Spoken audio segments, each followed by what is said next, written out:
ఉంది. చూసే వాళ్ళకి ఇప్పుడు మీతో కలిసి మాట్లాడే వరకు ఏదో మన జాతకాలకు సంబంధించిన ఒక రత్నం అని అనుకునేదాన్ని నేను కూడా. వీడియోలు చూశాను. కానీ వాళ్ళు చూస్తుంటే ఇంకా చాలా ఎంత ఆశ్చర్యం కలుగుతుందంటే, ఇంత సులువుగా మనం 9 రోజుల్లో గానీ, లేదు మీరన్నట్టు 9 నిమిషాల్లో గానీ మన జాతకాలు మార్చేసుకోవచ్చా అని. ఇప్పుడు జాతకాల ప్రభావం దీనిపై ఉంటుందా గురుగారు అసలు ఉండదా? అమ్మా మిమ్మల్ని చూస్తుంటే నాకు ఒకటే గుర్తొస్తుంది.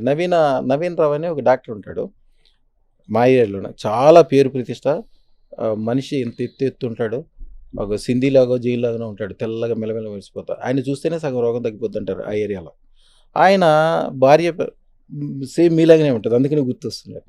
ఆవిడ ఒక్కసారి నన్ను కలిసిన తర్వాత కలవలేదు. ఇప్పుడు అమెరికాలో ఉంటున్నారు. ఫోన్లో మాట్లాడతారు.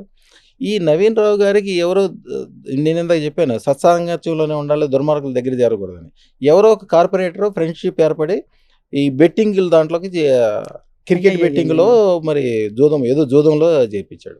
ఈయనకి పెద్ద పేరు ప్రతిష్ట ఉంది. ఈయన అడగంగానే ఎవరు చూసినా కోట్లు డబ్బులు ఇచ్చేవాళ్ళు. మొత్తం తీసుకెళ్ళి దాంట్లో పెట్టాడు. ఇక 5 రూపాయలు 10 రూపాయలు కొద్ది ఇచ్చేవాళ్ళు ఎలా ఉంటారు తెలుసు కదా. అందరూ వచ్చి ఆయన చేసే గొడవకి మందు తాగి చచ్చిపోవడానికి మందు తాగేశాడు. వాళ్ళకి 6 అక్క చెల్లెళ్ళమ్మా. అందరూ అష్టాదశమిలో ఎట్లుంటారు అట్లాగే వాళ్ళు చూస్తే అట్లా. వాళ్ళు తెలివి, వాళ్ళ బుద్ధి, వాళ్ళ కలరు, వాళ్ళు అసలు వాళ్ళందరూ ఏడ్చుకుంటూ తీసుకొచ్చారు నా దగ్గరికి. వాళ్ళ ఆవిడతోటి నేను ఒకటే చెప్పా, అమ్మ ఈయన ఇప్పుడు ఎంత అప్పులో ఉంటే దాన్ని నీకు మంచిది అనుకో. ఈయనకి 10 కోట్లు అప్పులో ఉన్నాడు అనుకో, గ్యారంటీగా 100 కోట్లు సంపాదిస్తాడు. నువ్వేం భయపడదు.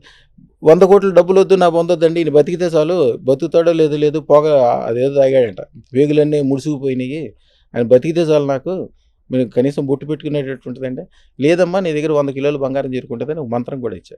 బంగారం చేరడానికి ఒక మంత్రం ఉంటుంది. మేము బంగారం షాపుల వాళ్ళకి ఇస్తాము, బంగారానికి సంబంధించిన వాళ్ళకి ఇస్తాము. అష్టలక్ష్మిలాగా ఉండి లక్ష్మి అంటే ఎవరికైతే బంగారం మీద ఎక్కువ ఇంట్రెస్ట్ ఉందో వాళ్ళకి ఇస్తాం. వాళ్ళు నిజంగా మనసులో మీరు కిలో కోరుకోండి, 10 కిలోలు కోరుకోండి, 100 కిలోలు కోరుకోండి, మీ ఇష్టం. మీకు ధైర్యం ఉండాలి కోరుకోవడానికి. మిమ్మల్ని 1000 కిలోలు బంగారం కోరుకోండి అన్నాను అనుకోండి, కొద్దిగా భయపడతారు. అవును, అంతే కదా. మీకు కంఫర్ట్ ఉన్న జోన్ వరకు మీరు బంగారం కోరుకోండి అని చెప్తాను. ఆవిడ ఆల్రెడీ ఐశ్వర్యవంతురాలు కాబట్టి నువ్వు 100 కిలోలు బంగారం కోరుకోమా అని చెప్పా.